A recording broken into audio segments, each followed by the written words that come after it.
Oi pessoal, tudo bem com vocês? Quero compartilhar minha reflexão do dia com vocês. Uma palavra que eu espero que fortaleça a sua fé, que te aproxime mais de Deus e que você possa, a partir dessa palavra, fixar os seus olhos no autor e consumador da sua fé, saber Jesus.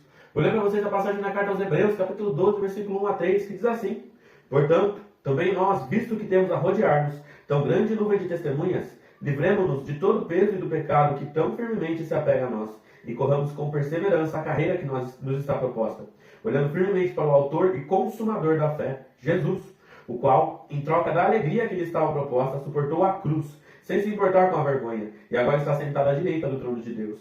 Portanto, pensem naquele que suportou tamanha oposição dos pecadores contra si mesmo, para que vocês não se cansem nem desanimem. Irmão, que passagem maravilhosa isso que o autor aos Hebreus escreveu aqui.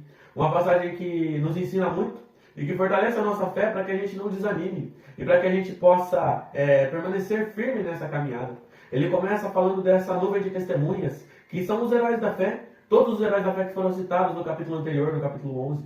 Aqueles que, desde Abraão até o último dos profetas, nos deram exemplo. Nos dão exemplo do que é ter de fato fé, nos dão exemplo do que é de fato servir a Deus, do que é de fato seguir a vontade de Deus, ter uma vida de fato separada para Ele, buscar de fato ter uma vida santa, de fato ter uma vida que agrada a Deus. Eles são o nosso exemplo, eles são a nossa nuvem de testemunhas, não porque literalmente eles ficam nos olhando, mas porque a partir desse exemplo dele, que testemunha a nossa vida, para que nós possamos também buscar seguir esse exemplo.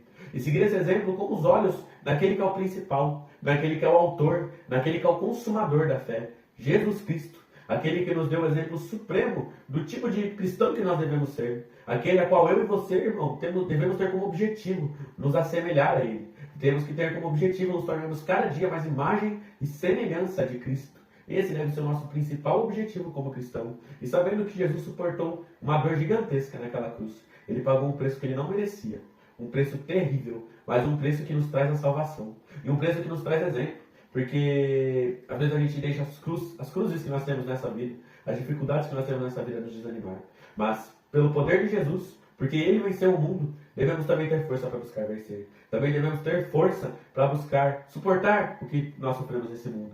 Porque sabemos que a nossa recompensa, que não é nessa terra, mas é na vida eterna, vai valer muito a pena. Que você possa se manter firme, que você possa meditar nessa palavra, que você possa se reanimar, irmão, para continuar correndo essa carreira que foi proposta, para continuar no caminho da fé, e que você nunca venha desviar os seus olhos daquele que deve ser o centro da sua vida, que é Jesus Cristo. Que Ele abençoe a sua vida. Amém.